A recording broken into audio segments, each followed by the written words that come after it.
Good morning. My name is James Sanderson, and we are about ready to have another study on the book of Revelation. Remember, this is a book that you will be blessed by reading, hearing, and taking to heart. It's the only book in the Bible that says that that's what will happen if you read it. So um, please don't ever skip over this book, and I hope that this time this book is understandable and helpful for you, and you will remember it the rest of your lives. All right, so let's get started. Let's just go over a little bit of review. Who's the book written to? 7 churches of Asia. What's the situation? They're going through terrible problems, right? Persecution. And that persecution is coming from Rome and their Caesars and their false gods that Rome is choking down on them. And so we have this storyline given in Revelation chapter 6 through these 7 seals, and it is opened up, and Jesus opens it, and this tells the storyline. Well, as the story is being told about their persecution is going to get worse. Christians are going to die, but then God's going to bring down judgment on Rome. There is an intermission as he continues to tell the story, and this is in chapter 7, and this is hope for God's people.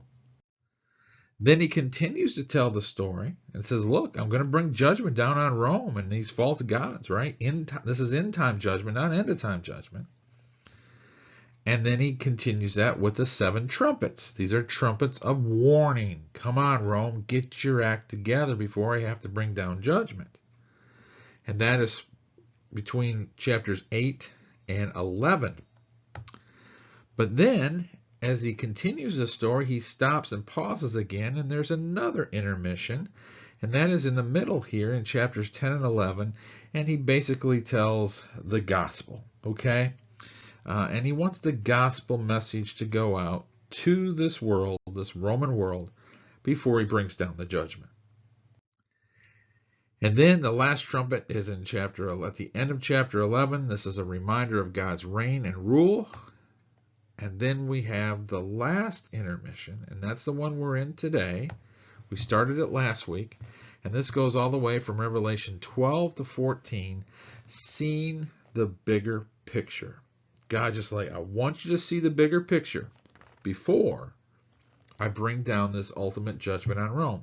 Now, this bigger picture, it's not only for Rome and for them to understand, the people that are outside of God, the pagans, but it's also for God's people, because when he brings this judgment down, they could get caught up in this. This is going to affect Christians. Economies could be destroyed. Nations are destroyed. This is going to affect them. And so he wants them to see the bigger picture, just like he wants us to see that. And again, this is this last intermission, and this is where we were left off last week. Now, we already went through chapter 12. And what did we see in chapter 12? As he shows us a bigger picture, he shows us this woman, this pregnant woman, and she's in labor, she's in pain, she's very vulnerable. And then what happens? Here comes this dragon. And who does this woman represent? I believe it represents God's people. Okay? So here comes this dragon, here comes Satan. And it tells about this war. And isn't that what we're in? Haven't we always been at this war? We are always in this battle, because Satan is always trying to attack God's people and destroy them. And so we need to see that bigger picture, okay? So watch this bigger picture being played out. Now, when we get to the end of chapter 12, here's where we left off last week. Then the dragon, this was Satan, was enraged at the woman, this is God's people, and went off to make war against the rest of her offspring, those who obey God's commandments and hold to the testimony of Jesus. So here he comes. He's enraged. He is lost. This happened at the cross. Jesus goes and resurrects and goes back to heaven. Satan is enraged at this. And here he is, man. He's trying to take us out. Trying to take the 7 churches of Asia out. And he's trying to take us out today, even right here in Waxahachie, Texas. Now, as we continue the story, I want you to just think about Nazi Germany for a minute, okay? Let's go back in our history, our world history. I mean, just think about how much land Nazi Germany took over. They took over a lot. I mean, a big old chunk of this world, didn't they? How were they able to do that? Well, here was one way. One way is that Hitler had allies. One of them was Mussolini here, right? And Italy allied itself with Germany. And also one of the allies was Stalin. Okay? Now I know they were allies with us, but not the whole time. In fact, this guy went back and forth. It was amazing how Stalin and the Russians kind of worked. They hated, but at the same time they worked alongside of Germany. Okay? So he had his allies that helped him to take over this huge amount of land. But he also had some other people. He had people like Himmler and Goebbels and Goering. These were Hitler's henchmen. That's how he was able to take over such a huge area of the world. Okay? Now, I want you to know that Satan operates the same way. He's got his henchmen, he's got his allies. When he tries to take over this world and take it from Jesus. Well, in the context of this book, let's see who his henchmen and his allies are. And that's going to bring us into chapter 13. And the dragon stood on the shore, chapter 13, verse 1, and on the sea. So here's dragon. Here's Satan. He's got his foot on the land. He's got it on the sea. It's going everywhere. And I saw a beast coming out of the sea. Here comes this beast. He had 10 horns and 7 heads and 10 crowns on his horn, and each had a blasphemous name. Boy, that's interesting, isn't it? Quite a picture. Remember, the book of Revelation is a picture book. So let God paint this picture for you, okay? So there it is. There's a picture, right? All these heads, and horns, and crowns on the horns, right? The beast I saw, what did he look like? Well, he resembled a leopard, but he had feet like those of a bear and the mouth like that of a lion. Okay? So you got leopard, bear, and lion. The dragon, this is Satan, gave the beast his power and his throne and great authority. Okay? All right? Lions and tigers and bears. Oh my, right? It looks like a nightmare, doesn't it, as it's painting this picture in the Bible for us here, okay? The question is this: who is this beast? We know who the dragon is, but who's this beast that's coming out of the sea? Well, this is why we started in the book of Daniel, okay? Now, before I get too far here, let me use this diagram over to the side here. You see Daniel chapter 2?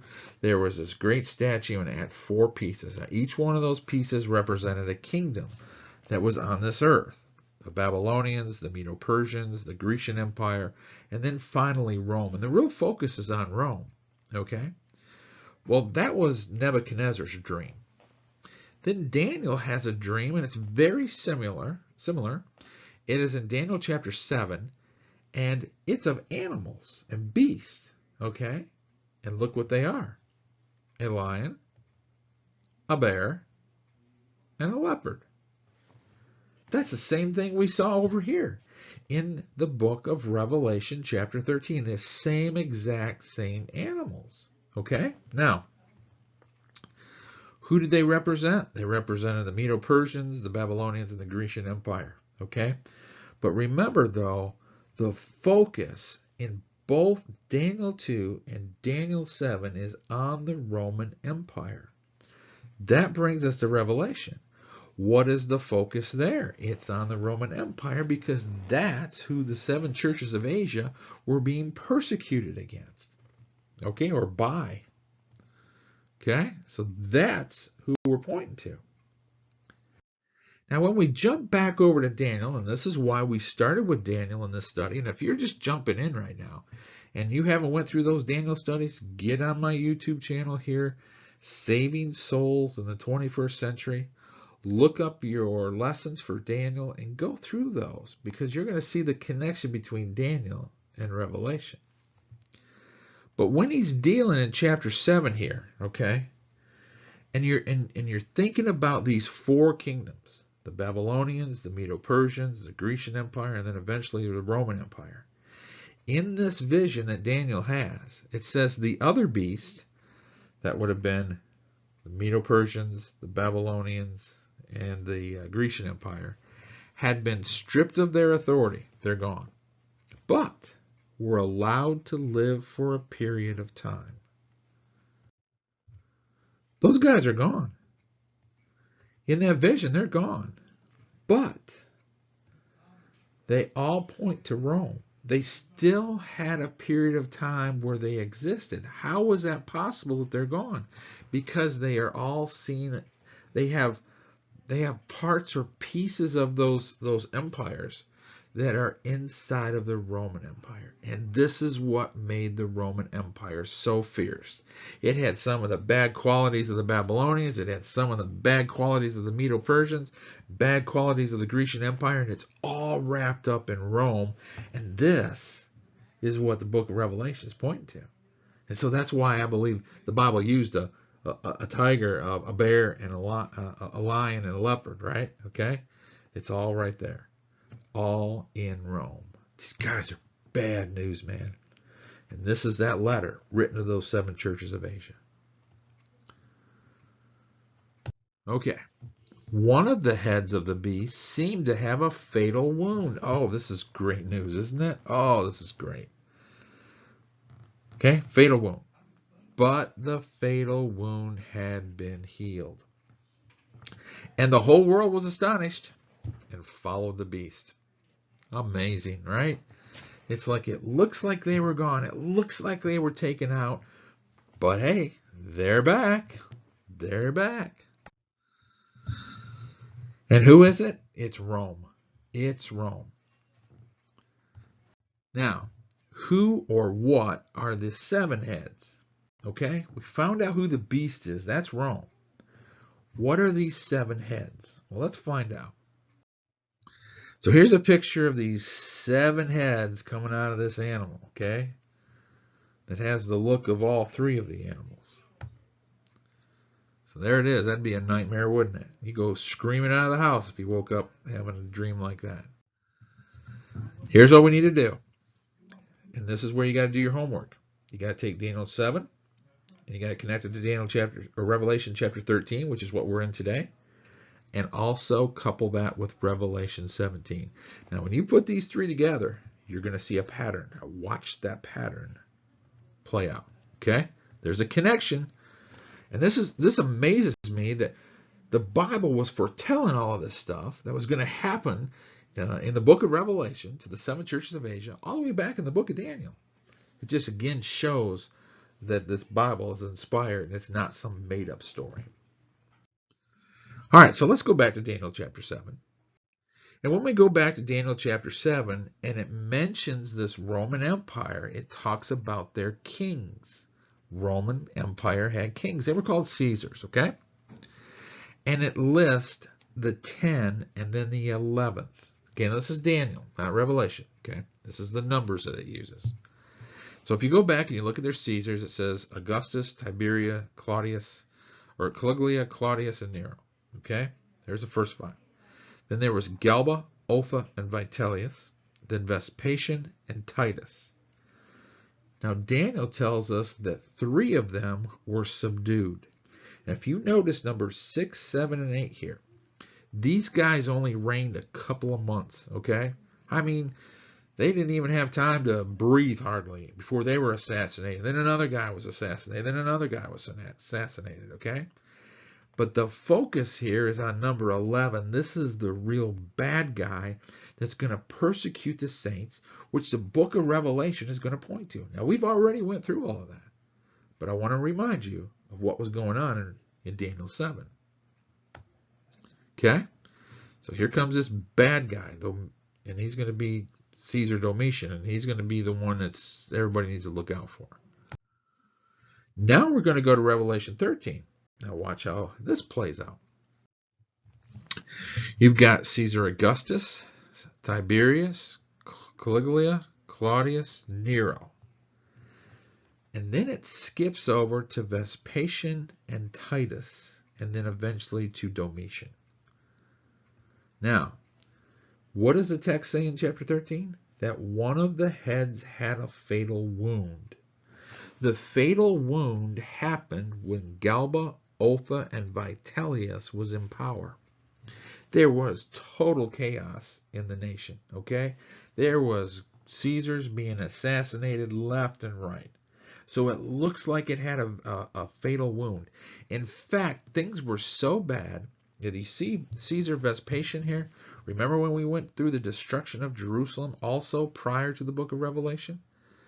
This guy had went to Jerusalem, sent there by the Caesars, okay, to lay siege on Jerusalem because Jerusalem was just out of order, okay? They were chaotic wars, and they were giving the Romans all kinds of problems, so he took his army down there. Well, things got so bad in Rome that Vespasian literally took his army and left. Went back home because things were so bad. It looked like it had a fatal wound. And he shored things back up, and they made him Caesar. Okay? And then later on, he sent his son, Titus, another general, back to Jerusalem and eventually destroyed it in 70 AD. But just to see how bad things were, this guy actually, the whole army left a battlefield because things were so bad back in Rome. Okay? But the fatal wound was healed. And how was it healed? Well, Vespasian helped out, and then Titus, and eventually this is going to point back to Domitian, but we'll see him in a minute. Now, that's chapter 13, the chapter we're in. Now let's skip a little ahead and look at chapter 17. We haven't went to this chapter yet, but look at the connection. Chapter 17, verse 7 says, Then the angel said to me, Why are you astonished? I will explain to you the mystery of the woman. Now, this is a different woman. This is not God's people. This woman here is described as a prostitute, okay? Well, that was Rome. She looked like a prostitute, okay? Selling her goods, her false religions, but she did not deliver, okay? And of the beast she rides, which has 7 heads and 10 horns. 7 heads and 10 horns. There it is again. Same thing that Revelation 13 was talking about. Verse 9 says, this calls for a mind with wisdom. The 7 heads are 7 hills on which the woman sits. Okay, so I want to know what the 7 heads are. There's 7 hills. But there's another side to the 7. Verse 10 says, they are also 7 kings. Did Rome have kings? Yes, they did. They were called Caesars. Watch how it numbers these. 5 have fallen. 5 have fallen, that means it's past tense, okay? They're gone. 1 is. That means that when John is writing this book, he is saying, look, 1 is actually alive right now. 1 of these kings of the Caesars is alive right now. The other has not yet come. That will be, this will be Titus, okay? Vespasian is the one that he's writing that is alive right now. Another one's going to come, but he must remain a little while. Titus only reigned 2 years. It fits perfectly. We'll see that in a minute. The beast who once was, now is not, is an 8th king. And this is the guy you've got to look out for. This is the guy that the 7 churches of Asia need to look out for. He was, at this point when John's writing, he's not on the scene, but he's coming back, and he belongs to the 7. But here's the good news. He's going to his destruction. Okay? Remember, God is telling about his destruction that he's going to bring down on Rome and their Caesars. So there's the good news. Now, anybody living during that time would know that Rome sits on 7 hills. There they are, right there, all 7 of them, okay? That's the 7 hills that Rome sits on. They would also know about their Caesars. Now remember what the Bible says. 5 of these guys have fallen. Okay? These 3 are not mentioned. And that makes sense to me. Because if you were living during the time of this writing of the book of Revelation, these guys weren't even considered Caesars hardly at all because they fell so fast. I mean, they wouldn't even have time to tell the rest of the Roman Empire, hey, we got a new Caesar. I mean, before you know it, that guy's already dead. There's a new guy in. And then that guy's dead and we got a new guy in. It was just chaotic. So these 3 are not mentioned in this list. So 5 have fallen. And then 1 is. That's going to be Vespasian. 1 has not yet come yet. But when he does, he's going to remain for a little while. And then here comes the beast. He was. Then he's not. But then he'll come again. And what happened is this Domitian guy actually was back here. Domitian, look at this. Domitian is Vespasian's son. He had 2 sons, Titus and Domitian. Okay? Domitian, while Vespasian was over in Jerusalem, laying siege to Jerusalem and trying to destroy it, Domitian is back there causing problems. He's back there helping Galba, Otha, and Vitellius being killed. He's stirring things up. So his dad comes home from Jerusalem, slaps his hand and says, knock it off. Quit this. And he goes away. So when this book of Revelation is writing, he was, but he's not right now. But he's coming back. And when he comes back, this is the beast, and this is who everybody needs to be looking out for. Because he's going to really persecute some Christians. Excuse me for just a second here. Now, I know this is a lot of history, but when you put Revelation 17 with Revelation 13 and Daniel 7, it all says the same thing. I hope you're seeing that. Okay, so this is the one that was. Men worship the dragon. Now back to Revelation, verse 4. Men worship the dragon because he had given authority to the beast. And they also worshiped the beast and asked, who is like the beast and who can make war against him? How can you fight this? Right? It just looks so huge. And that's how it is with our Christian walk. It just looks like the other side is going to win. You turn on the news. Look at it. There's just evil everywhere. I am getting to the point where I can't hardly watch the news anymore because it is so bad. Do you know what I'm saying? Their world was no different. And it looks like the other side is winning. I mean, look at that. If you had a nightmare like that, I mean, you're going to tackle that in your dream? No way. No way. The beast was given a mouth to utter proud words and blasphemies and to exercise his authority. For how long? 42 months. Remember, don't make this literal. Go back to our lesson on numbers and how the book of Revelation uses numbers. Here we see that again. 42 months, that's 3.5 years on the Jewish calendar. Okay? 3.5 is half of 7. So for 7 is complete. So 3.5 is incomplete. So for some incomplete time, he is going to exercise his authority. He opened his mouth to blaspheme God. He's going to speak against God, right? And that's what Domitian will do. When he gets put in power, he's going to be unlike all the other Caesars. All the other Caesars, when they died, were made a god. Not Domitian. This guy was so full of pride. He said, you know what? When I'm Caesar, I'm God right now. And you're going to worship me now. And that was no problem for the Romans. Oh, let's just throw in another god. No big deal. But if you're a Christian, oh, that's a big deal. I can't do that. Well, that could cause you some problems. So he opened his mouth to blaspheme God and to slander his name and his dwelling place and those who live in heaven. He's standing against God and everything he's about. He was given power to make war against the saints and to conquer them. That's exactly what Daniel 7 says about this guy. Almost the same wording. It's the same instance, okay? He was given authority over every tribe, people, language, and nation. I mean, just look at Rome there.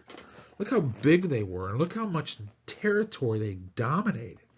It was huge. I mean, this was most of the known world during that time, and Rome was it. And here's those little 7 churches of Asia trying to deal with that over here in modern-day Turkey today, surrounded with this.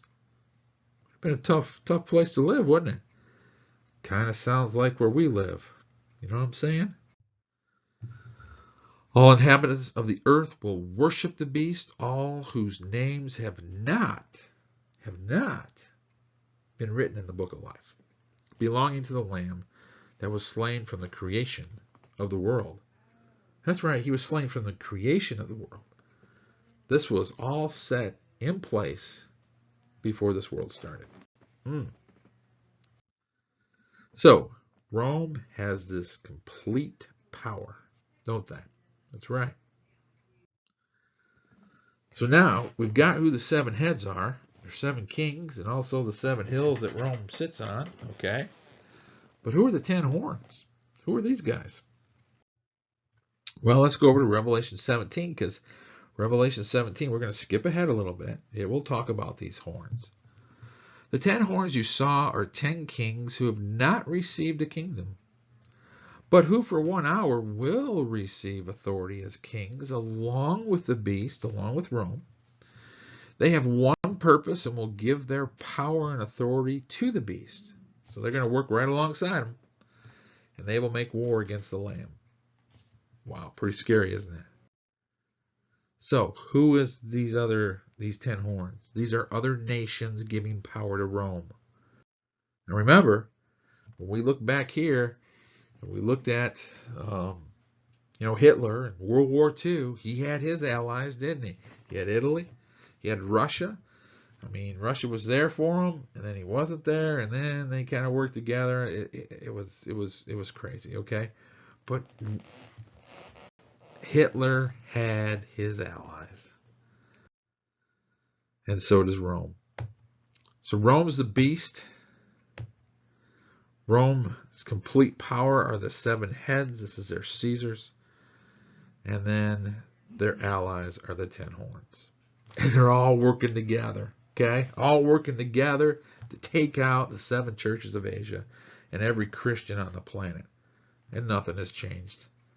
The world is still being bombarded by Satan. So Satan, what is he doing? He's got his people that work for him. And in the context, it's Rome, it's Caesars, it's false religion, and it's allies. And he's just using them to bring out his purpose. I wonder today who Satan is using. I wonder if he isn't using the United States. You see so many of our laws being changed and uprooted. I mean, just terrible, that go against God and go against everything that he speaks and teaches about. Our world is changing, and it is changing fast. So that's how we can make application to the 7 churches of Asia and Rome and our world. Unfortunately, it's an evil place. So, Satan and his allies.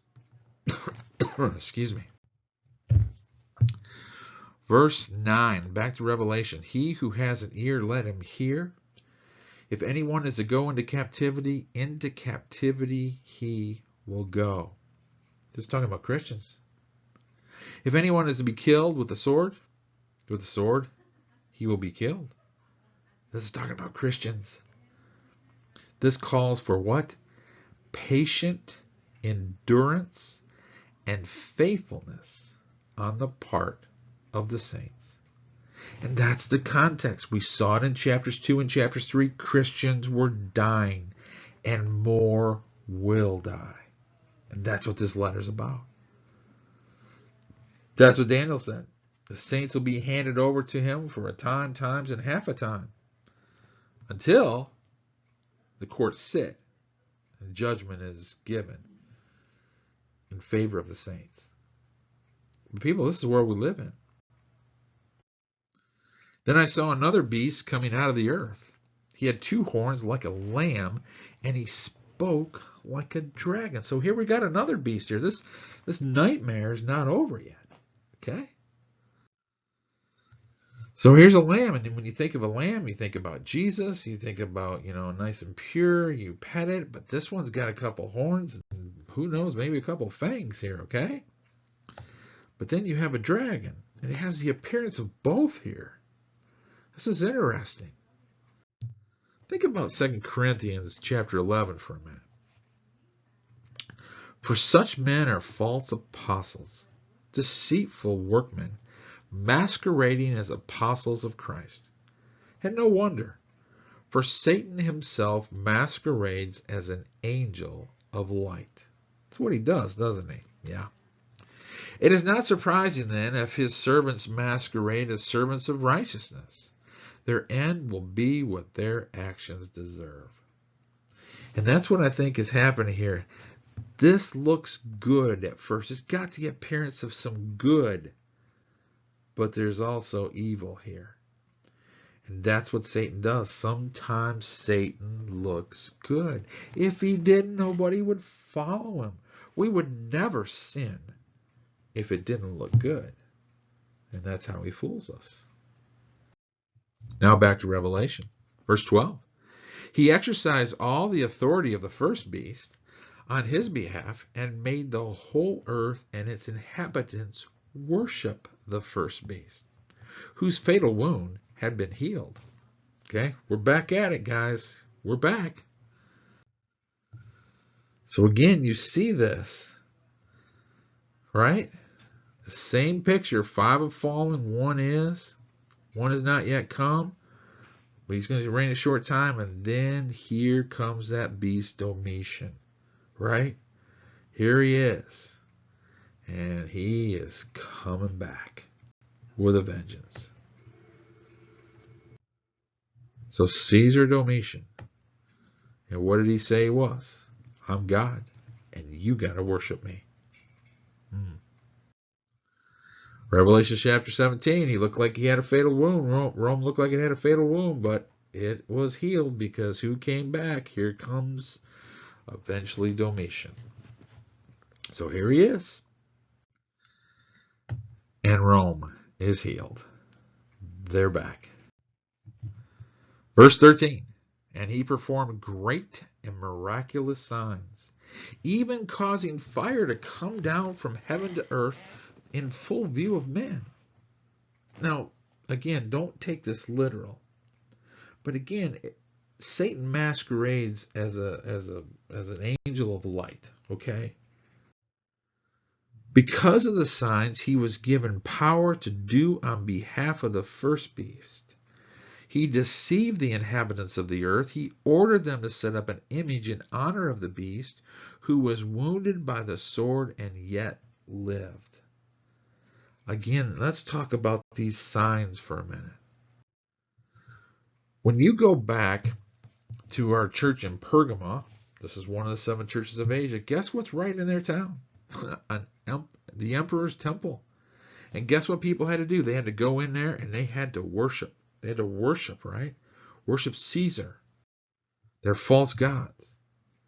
Now, here's Rome. Here's their powers, their Caesars, and it looks like they are performing miraculous signs. We have this in false religion today, don't we? We saw this in the Bible before, though. Just think about this when Moses went to Pharaoh, right? And his magicians performed miraculous signs, and people were following that. But then Moses, right? His signs were even greater than theirs. But for a while, people would follow them. You see this with Simon the sorcerer in Acts chapter 8. He was like the great source of miracles. And people were following him, right? Till Philip showed up, and his were stronger than his, because they were false. But see, that's what Satan does. He masquerades as a angel of light. But his stuff is false. And we see this with the man of lawlessness in 2 Thessalonians, right? In fact, let me just go over and read this one. This one is interesting. I'm not sure who this man of lawlessness is. There's a lot of different theories on this. I'll let you figure that out. But let's look at 2 Thessalonians chapter 2, verse 9. The coming of the lawless one will be in accordance with the work of Satan, displayed in all kinds of counterfeit miracles, signs and wonders, and in every sort of evil that deceives those who are perishing. They perish because they refuse to love the truth and so be saved. For this reason, God sends them a powerful delusion so that they will believe the lie and so will be condemned who have not believed the truth but have delighted in wickedness. God allows this falseness to go on, doesn't he? And the world runs to it. But if you really look at it, there's nothing to it. That's what Rome was doing. That's what Pharaoh did. Whoever this man of lawlessness is, and Simon the sorcerer. And it goes on today. And it draws the world. But buyer beware. Buyer beware. He was given power to give breath to the image of the first beast, so that it could speak and cause all who refuse to worship the image to be what? Killed. That's right. You don't worship the beast, you could be killed. That's what is going on in this book. This isn't talking about the end of time. This is talking about end time. And this is what they're dealing with. And this is all predicted. It was predicted in Daniel, and it was predicted here in the book of Revelation. Things are going to get tough for these guys. But they need to stay faithful because who they're following is false and a liar. His name is Satan. And you just think about that. Christians being killed because they did not give up and renounce their faith. All they had to do was say, Caesar's Lord. They could walk.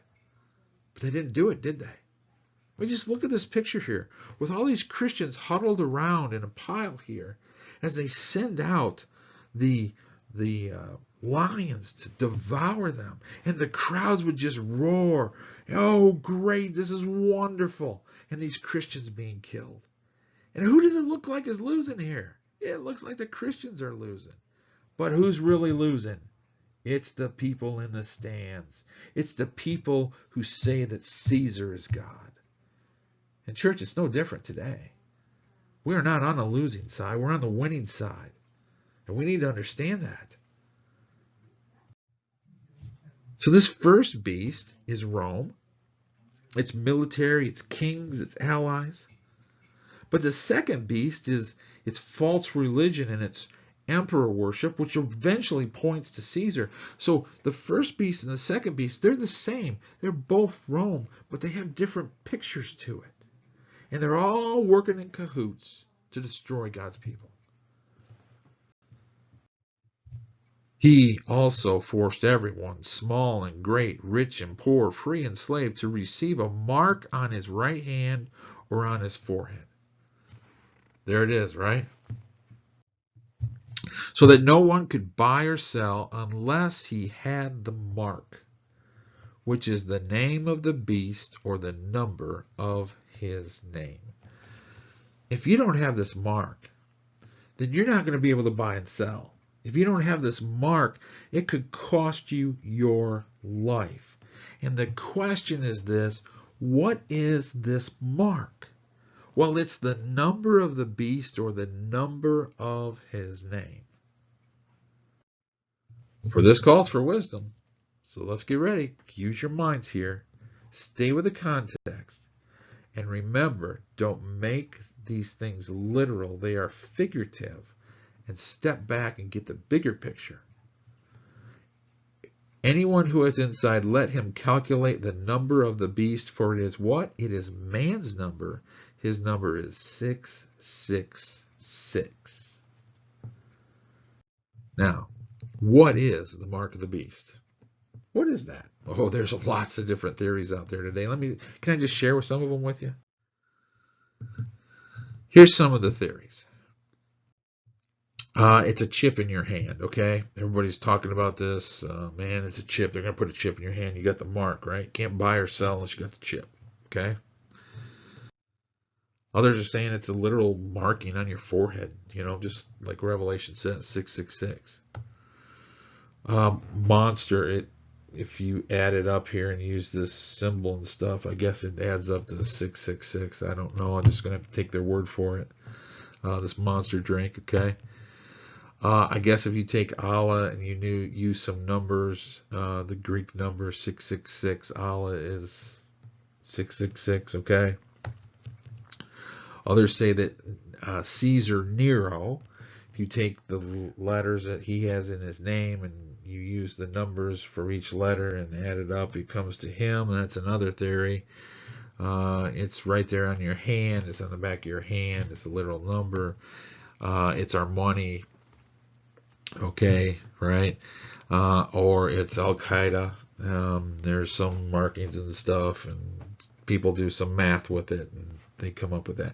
Do you see all kinds of theories? There's a lot of them, isn't there? Here's the newest one. It's the coronavirus shot. Yeah, they're actually putting the mark inside of you, so don't get the shot. That's the newest theory. And you know what? That's what happens with the book of Revelation when people get away from the context and they get away from what it is saying. They can make this thing say anything it wants, and they'll constantly be changing through the years, through the decades, through the centuries, and it just continually evolves. And it's really sad when they do that. But let's just go back to the text and see what it says. Okay? Again, the first and second beast, they're in cahoots with each other, right? This is man. The bottom line is, if you follow man and their false religion and their false gods, whoever it is, you got their mark, right? And in fact, you can clearly see that at any time, don't you? Can't you see who is God's people and who's following man, who's following God? I mean, that's really what it comes down to. It's not a literal mark. It's just who you're following, right? So God's number is 7, and man's number is 6. He was created on the 6th day, and so he emphasizes it with 666. That is man's number. It's the mark of the beast. The bottom line is this: are you following God or are you following man? Do you have God's mark or do you have man's mark? Take your pick.